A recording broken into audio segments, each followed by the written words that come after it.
আসসালামু আলাইকুম। আমরা দৈনন্দিন কাজে নানান রকম সমস্যার সম্মুখীন হই, তাই না?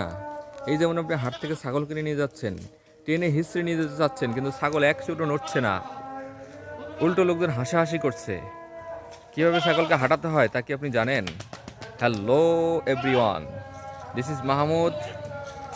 আপনারা দেখছেন কিভাবে সহজ, আর আজকে আমি আপনাদেরকে দেখাবো কিভাবে ছাগলকে দেশীয় পদ্ধতিতে হাঁটাতে হয়। চলুন দেখে নেওয়া যাক। কি হয়েছে, ছাগলটা টানতেছো কেন? ছাগলটা হাঁটে না। হাঁটে না কেন? তুমি কই নিয়ে যাবো এটারে? বাড়ি ও এই কিনে কিনছি। টান টান দাও তো, দেখো তো যায় কি না। যাচ্ছে না? না। ও, না যাওয়ার কারণ আছে। এটা ছাগলের সামনে মানুষ থাকলে ছাগল হাঁটে না, হ্যাঁ, ছাগলের পিছে যেতে হয় মানুষের। তুমি পিছে আসো, তাহলে হাঁটবে। হ্যাঁ, এবার যাইতে বলো।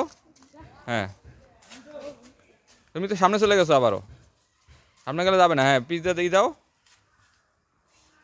আচ্ছা, এটাকে ঘুরাও, ঘুরাইয়া দেখো, পিছে যাও, তুমি পিছে যাও, দেখবা হাঁটবে। হ্যাঁ, এই যে হাঁটতেছে, তুমি পিছে আসছো, হাঁটতেছে, দেখছো? তুমি পিছে থাকো। হ্যাঁ, পিছে থাকো, এভাবে দেখবা হাঁটতে থাকবে। হ্যাঁ, পিছে থাকো, পিছে থাকো। এই তোমার নিয়ে যেতেছে, দেখছো?